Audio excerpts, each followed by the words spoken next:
একসময় পর্ণ দুনিয়া কাঁপানো সানি লিওন বিগ বস রিয়েলিটি শো এর মাধ্যমে ভারতীয় শোবিজ অঙ্গনে পা রাখেন। তারপর একের পর এক নানান বিতর্কে জড়ান রঙিন জগতের এই অভিনেত্রী। তবে এবার তিনি আলোচনায় এসেছেন ভিন্ন এক প্রসঙ্গে। বিস্তারিত থাকছে ডেস্ক রিপোর্টে।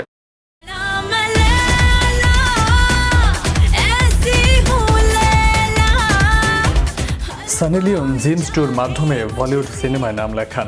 পরবর্তী সময়ে জ্যাকপট, রাগিনী, MMS2, এক পহেলি লীলা, মস্তি জাদে প্রভৃতি সিনেমায় অভিনয় করেছেন তিনি। এবার সিনেমার বাইরে ভিন্ন প্রসঙ্গে সবার নজর কেড়েছেন এই নায়িকা। তুরস্ক ও সিরিয়ার ভয়াবহ ভূমিকম্পে ক্ষতিগ্রস্তদের সাহায্যার্থে সবাইকে এগিয়ে আসার অনুরোধ করেছিলেন বলিউড অভিনেত্রী ও গ্লোবাল আইকন প্রিয়াঙ্কা চোপড়া।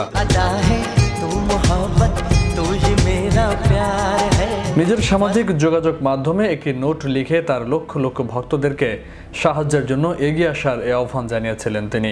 এবার সেই তালিকায় নাম লেখালেন বলিউডের আরেক আলোচিত আইটেম গার্ল ও অভিনেত্রী সানি লিওন। উল্লেখ্য, ভয়াবহ ভূমিকম্পে তুরস্ক ও সিরিয়ায় এই পর্যন্ত প্রায় 46,000 মানুষের মৃত্যু হয়েছে।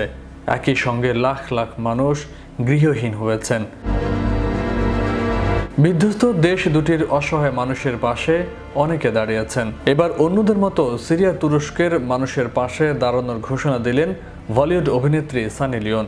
সম্প্রতি সোশ্যাল মিডিয়া ইনস্টাগ্রামে এক ভিডিও বার্তায় একথা জানান তিনি। সানি লিওন বলেন, ভূমিকম্পে বেঁচে যাওয়া মানুষের পাশে দাঁড়াবে আমার cosmetics brand Starstruck. Hi everyone, watching the devastation in Turkey and Syria has been heartbreaking over the past week.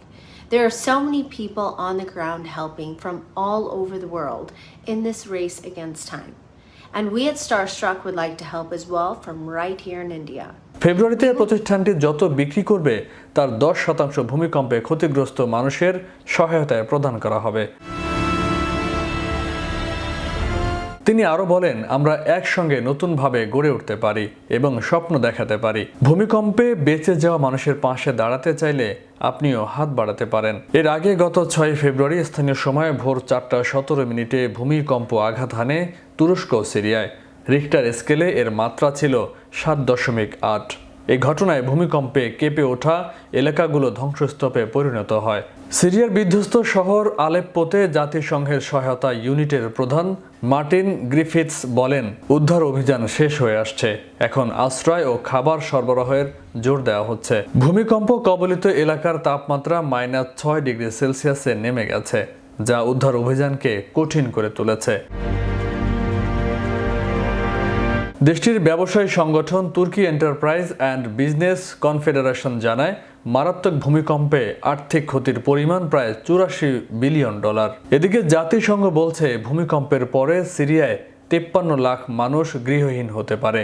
তুরস্ক ও সিরিয়ায় প্রায় 9 লাখ মানুষের জন্য জরুরি খাবারের প্রয়োজন। বিশ্ব স্বাস্থ্য সংস্থা বলছে, ভয়াবহ এই ভূমিকম্পে 2,60,00,000 মানুষ ক্ষতিগ্রস্ত হয়েছে। কথায় আছে, মানুষ তার কর্মের মাঝে বাঁচে। সকল ভেদাভেদ ভুলে ক্ষতিগ্রস্তদের পাশে দাঁড়াবে বিত্তবানরা, এমনটাই চাওয়া সকলের। ফয়সাল মাহমুদ, বিশ্ব বাংলা 24, বিনোদন ডেস্ক।